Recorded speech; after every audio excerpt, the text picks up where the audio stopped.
ଗୋଟିଏ ଦିନର କଥା। ସୋନରାମ ଏବଂ ସାଜନ ଦୁଇ ସାଙ୍ଗ ଥିଲେ ଆଉ ସେମାନେ ଗୋଟିଏ ଗାଁରେ ରହୁଥିଲେ। ଦୁହେଁ ଦୁଇ ଜଣଙ୍କୁ ଛାଡ଼ି ସେମାନେ କେବେ ବି ରହିପାରନ୍ତି ନାହିଁ। ଦିନେ ସୋନରାମର ଦେହ ଖରାପ ହେଲା। ସାଜନ ସୋନରାମକୁ କହିଲା, ଆରେ ଭାଇ ସୋନରାମ, ତୋର ଦେହ ବହୁତ ଖରାପ ହେଲାଣି। ଚାଲ ଶୀଘ୍ର ହସ୍ପିଟାଲ ଯିବା ଆଉ ତୋର ଚିକିତ୍ସା କରିବା। ତାପରେ ସୋନରାମ କହିଲା, ନା ନା ସାଜନ, ମୁଁ ହସ୍ପିଟାଲ ଯିବି ନାହିଁ। ଡକ୍ଟରମାନଙ୍କୁ ଦେଖିଲେ ମୋତେ ବହୁତ ଡର ଲାଗେ।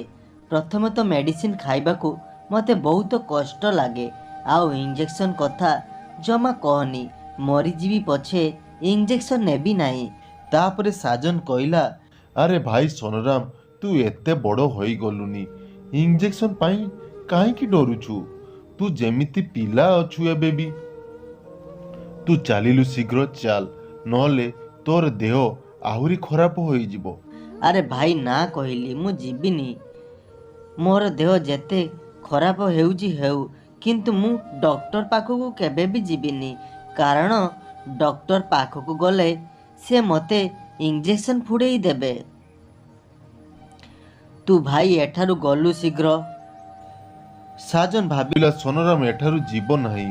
ମୋତେ ଯେମିତି ହେଉ ସୋନରାମକୁ ହସ୍ପିଟାଲ ନେବାକୁ ପଡ଼ିବ, କାରଣ ତାର ଦେହ, ନହେଲେ ତାର ଦେହ ଆହୁରି ଖରାପ ହେବାକୁ ଲାଗିବ। ତାପରେ ସାଜନ କହିଲା, ସୋନରାମ, ତୋର ମନେ ଅଛି ସେଦିନ ଆମେ ପାର୍କରେ ଖେଳୁଥିଲୁ? ସେଠାରେ ଗୋଟିଏ ସୁନ୍ଦର ଝିଅ ଥିଲା। ସେଇ ଝିଅର ନାମ ଥିଲା ପୂଜା। ସେ ହେଉଛି ଆମ ଗାଁ ଡାକ୍ତରଖାନାର ନର୍ସ। ତୁ ତ ତାକୁ ମନେ ମନେ ଭଲ ପାଉଥିଲୁ ନା?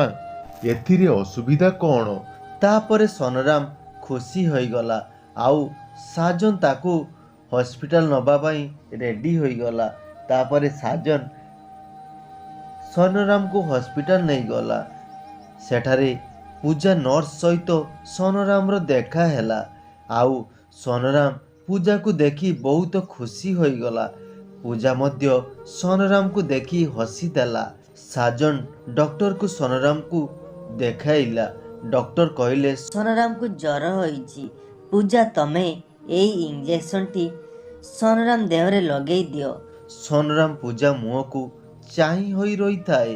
ସେହି ସମୟରେ ପୂଜା ଗପ୍ କିନା ଇଞ୍ଜେକ୍ସନଟି ଲଗେଇଦେଲା।